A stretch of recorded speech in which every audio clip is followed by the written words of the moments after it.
Welcome back to day 4 of the early reveals for Leagues 5, and today, once again, we have a singular relic reveal, and this one is the Arcane Grimoire. In a lot of ways, very similar to the one we had last league. Once you pick this relic, it basically gives you the book. Said book then allows you to swap freely between all of the different spellbooks.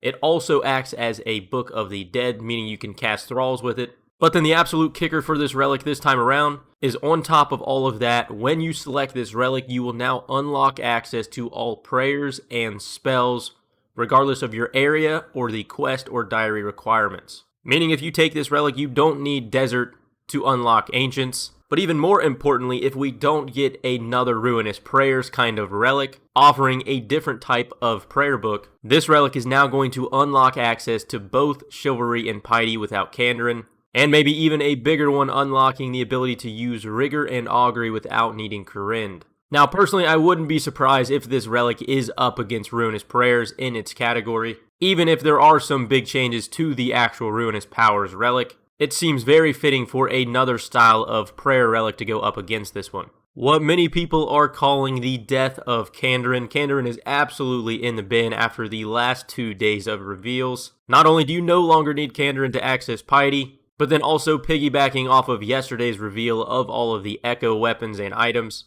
Kandarin by far comes at the bottom of that list in terms of strength. Ultimately, we do only have so much information so far, but from what we do have, I feel like Melee is by far the strongest combat style up to this point. With what the Echo items are and what regions they fall in, I feel like Melee gets the biggest bump. And today's reveal only makes that even better, now unlocking access to Piety without even needing to unlock Kandarin as a pretty garbage region overall at this point. One interesting thing is that today's reveal does confirm some type of combat utility relic tier, whether this is just like the Grimoire versus the Ruinous Powers, or if we're going to see it up against a couple completely unique relics. For last league, the Grimoire was just given for free whenever you took the Mage style.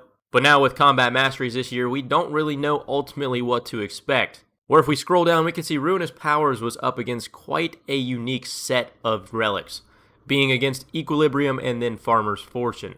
Realistically, it doesn't seem like Ruinous Powers fits that well in that tier. One very specific skilling relic along with a just overall XP relic, paired up against a relic that essentially just gave you an entirely different prayer book. So personally, I'm very interested to see what they ultimately put this relic up against. Realistically, I guess time will tell. Let me know your guys' thoughts down in the description below. How you feel about the end of Kandarin. If you guys did enjoy the video or found it helpful, consider dropping a like, and I'll catch you guys in the next one.